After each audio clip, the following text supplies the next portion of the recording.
வந்து பார்த்தீங்கன்னாக்கா வந்து மெடிசின்ஸ் அனுப்புறதுல வந்து நெறைய வந்து ரெஸ்ட்ரிக்ஷன்ஸ் இருக்குன்னு கேள்விப்பட்டுருக்கேன் சார்.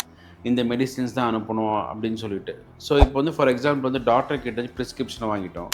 இந்த மெடிசன் தான் நம்ம வந்து பேஷண்ட்க்கு அனுப்புறோம் அப்படின்னா, ஒருவேள அத வந்து ரிஜெக்ட் பண்றாங்கன்னு வச்சுக்கோங்களேன். What is the options we have? நம்மள பொறுத்தவரைக்கும் அத அவங்க ஸ்ட்ரெயிட்டா ரிஜெக்ட் பண்ண மாட்டாங்க. ஓகே. அவங்க என்ன பண்ணுவாங்கன்னா, ஃபர்தரா டாக்குமெண்டேஷன் கேட்பாங்க. இது எதுக்காக அனுப்புறீங்க? ஃபர்ஸ்ட் ஆஃப் ஆல் அப்டேட்ஸ் இருக்கா? இது ப்ராப்பர் டாக்குமெண்டேஷன் இருக்கா? இந்த டாக்டரோட சயின்ஸ் எல்லாம் கரெக்டாக இருக்கா அதை வெரிஃபை பண்ணுவாங்க. அப்புறமா வந்து இந்த கேப்சூலில் இருக்க ஈச் அண்ட் எவ்ரி காம்பவுண்ட் அதை வந்து அவங்க செக் பண்ணுவாங்க. அதுக்கு தான் இது டைம் ஆகுது.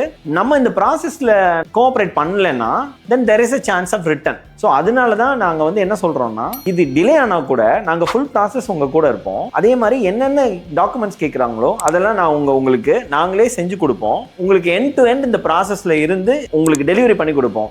ஆனால் இட் வில் டேக் டைம். ஏன்னா இது வந்து யூஎஸ் கஸ்டம்ஸில் நடக்கிறது. நம்ம எக்ஸ்பெடிட்லாம் பண்ண முடியாது. அவங்க டாக்குமெண்ட் கேட்டால் தான் நம்ம கொடுக்க முடியும். கேட்குற வரைக்கும் நம்ம பொறுமையாக வெயிட் தான் பண்ணணும்.